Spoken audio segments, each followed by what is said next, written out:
ಇವತ್ತು ನನಗೆ ಕೆಲವು ಸ್ನೇಹಿತರು ಫೋನ್ ಮಾಡಿದ್ರು, ಸಮೀರ್ ಇನ್ನೊಂದು ವಿಡಿಯೋ ಮಾಡಿದಾನೆ ಅಂತ ಹೇಳಿ.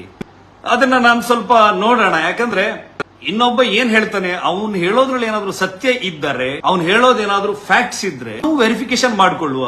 ಅದು ನಮ್ಮ ಮನೋಪರಿವರ್ತನೆಗೆ ಅದು ಅವಕಾಶ ಆಗತ್ತೆ ಅಂತ ಆದ್ರೆ ನಾವ್ ಯಾಕೆ ಬದಲಾಗಕೂಡದು?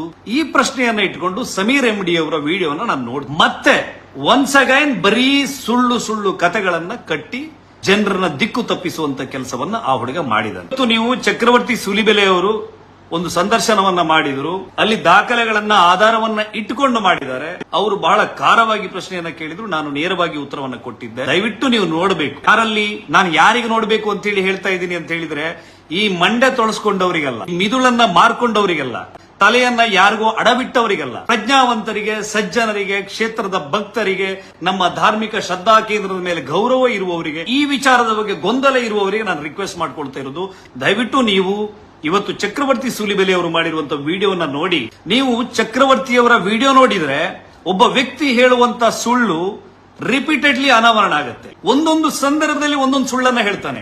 ಒಂದೇ ಸ್ಟೋರಿ, ಒಂದೇ ಪ್ರಕರಣ, ಒಂದು ವಿಡಿಯೋದಲ್ಲಿ ಒಂದು ಸುಳ್ಳು ಹೇಳ್ತಾನೆ, ಇನ್ನೊಂದು ವಿಡಿಯೋದಲ್ಲಿ ಮತ್ತೊಂದು ಸುಳ್ಳು ಹೇಳ್ತಾನೆ. ಇದು ಹೆಂಗಿದು ಸಾಧ್ಯ? ಅದು ಸುಳ್ಳಿಗೆ ಮಾತ್ರ ಸಾಧ್ಯ. ನಾನು ಈಗಾಗಲೇ ಹೇಳಿದ್ದೀನಿ, ಸುಳ್ಳಿಗೆ 1000 ಮುಖಗಳು ಅಂತ ಹೇಳಿ 1000 ರೀತಿಯಲ್ಲಿ ಆ ಸುಳ್ಳನ್ನು ಹೇಳಬಹುದು.